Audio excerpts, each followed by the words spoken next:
முரசொலி வெளியிட்டுள்ள தலையங்கத்தில் துணை முதலமைச்சரும் திமுக இளைஞரணி செயலாளருமான உதயநிதி ஸ்டாலின் ஹிந்தி திணிப்புக்கு எதிரான போர் பிரகடனத்தை செய்துள்ளார் என்று தெரிவிக்கப்பட்டுள்ளது. திமுக இளைஞரணி மாவட்ட, மாநகர, மாநில அமைப்பாளர்கள் கூட்டம் சென்னையில் நடைபெற்றதை குறிப்பிட்டுள்ள முரசொலி, இளைஞரணி செயலாளர் உதயநிதி ஸ்டாலின் தலைமையில் நடைபெற்ற கூட்டத்தில் நிறைவேற்றப்பட்டுள்ள தீர்மானங்கள் மூலம் மொழிப்போர் களத்தை உருவாக்கியுள்ளார்கள் என்று தெரிவித்துள்ளது.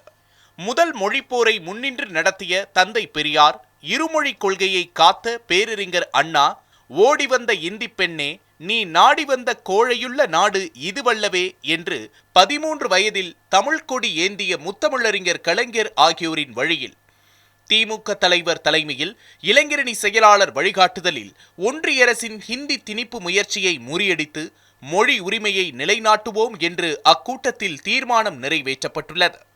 மும்மொழி கொள்கையை திணிக்க பார்க்கும் நிதி பகிர்வில் தமிழ்நாட்டுக்கு பாரபட்சம் காட்டும் ஒன்றிய அரசை கண்டிக்கும் வகையில் சட்டமன்ற தொகுதிதோறும் இளைஞரணியின் சார்பில் கண்டன பொதுக்கூட்டங்கள் நடத்துவது என்றும் தீர்மானம் நிறைவேற்றப்பட்டுள்ளது.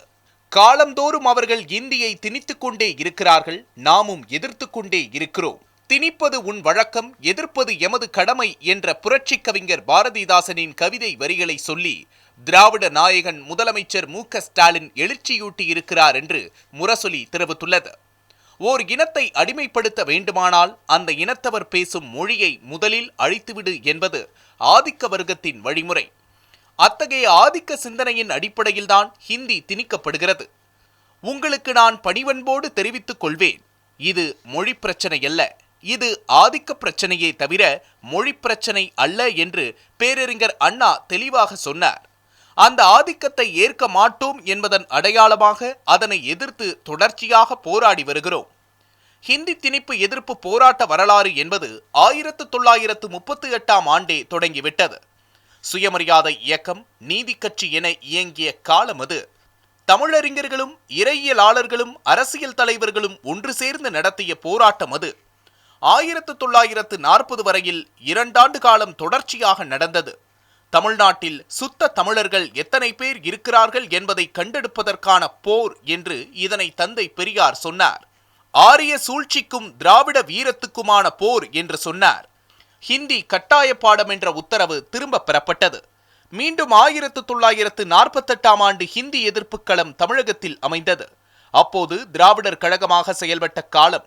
தமிழறிஞர்களும் இறையியலாளர்களும் அரசியல் தலைவர்களும் ஒன்று சேர்ந்து நடத்திய போராட்டம் அது. இந்த போராட்டக் களத்தில் முதல் சர்வாதிகாரி என அறிவிக்கப்பட்டவர் பேரறிஞர் அண்ணா. பேரறிஞர் தலைமையில் முதல் மறியல் நடந்தது. 1949 ஆண்டு தொடங்கப்பட்ட திராவிட முன்னேற்றக் கழகமும் ஹிந்தி எதிர்ப்பு களத்தில் முன்னணியில் இருந்தது. 1950 ஆண்டு கட்டாய ஹிந்தி கைவிடப்பட்டது. 1950 ஆண்டு நிறைவேற்றப்பட்ட இந்திய அரசியலமைப்பு சட்டம் ஹிந்திக்கு சார்பானது. அதன் 17வது பாகத்தில் 343 முதல் 351 வரையிலான பிரிவுகள் அலுவல் மொழிகள் பற்றி சொல்கிறது. 15 ஆண்டுகளுக்குள், அதாவது 1965 ஆண்டுக்குள் அனைத்து துறைகளிலும் ஹிந்தியை கோலோச்ச செய்ய வேண்டும் என்கிறது. 1965 ஆண்டு ஹிந்தியை ஆட்சி மொழியாக உட்கார வைப்பதற்கான வேலைகள் 1950 ஆண்டே தொடங்கிவிட்டதை உணர்ந்த பெரியாரும் அண்ணாவும் தங்கள் இயக்கங்களை ஹிந்தி எதிர்ப்பை நோக்கியதாக வடிவமைத்தார்கள். தொடர்ச்சியாக ஆண்டுதோறும் ஹிந்தி எழுத்து அழிப்பு போராட்டங்கள் நடைபெற்றதாக முரசொலி நாளேடு தெரிவித்துள்ளது. 1963 மொழிப்போர் களத்திற்கு தலைமை தாங்கும் வாய்ப்பை பெற்றார் முத்தமிழறிஞர் கலைஞர். 1.5 ஆண்டு காலம் நடைபெற்றது அந்த போராட்டம்.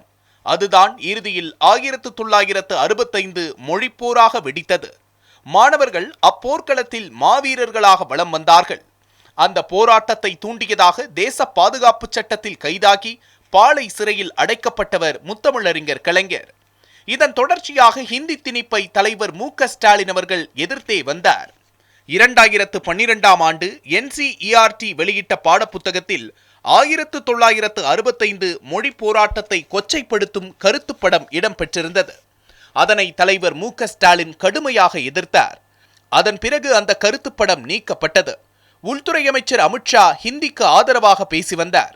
அவர் தனது கருத்தை திரும்ப பெறாவிட்டால் 1965 மீண்டும் திரும்பும் என்று ஆளுநர் பன்வாரிலால் புரோஹித் அவர்களிடம் சொல்லிவிட்டு வந்தார் திமுக தலைவர் மு.க.ஸ்டாலின். நான் அந்த அர்த்தத்தில் சொல்லவில்லை என்று உள்துறை அமைச்சர் அமித்ஷா பின்வாங்கினார். இப்போது புதிய தேசிய கல்விக் கொள்கை என்ற கொள்ளைப்புற வழியாக ஹிந்தி திணிக்கப்படுகிறது. இதற்கு எதிராக இளைஞரணி செயலாளர் உதயநிதி ஸ்டாலின் போர்க்களத்தை அமைத்துவிட்டார். இது ஹிந்தி திணிப்பு போராட்டக்களம் மட்டுமல்ல, தமிழினத்தை காக்கும் போராட்டக்களம். தந்தை பெரியார், பேரறிஞர் அண்ணா, தமிழின தலைவர் கலைஞர், திராவிட நாயகன் மு.க. ஸ்டாலின் கொள்கைகளை வென்றெடுக்கும் களம் என தெரிவித்துள்ள முரசொலி நாளேடு, உதயநிதி ஸ்டாலின் உருவாக்கும் களம் ஆதிக்க வர்க்கத்துக்கு நிரந்தர பாடம் புகட்டும் களமாக அமையட்டும் என தெரிவித்துள்ளது.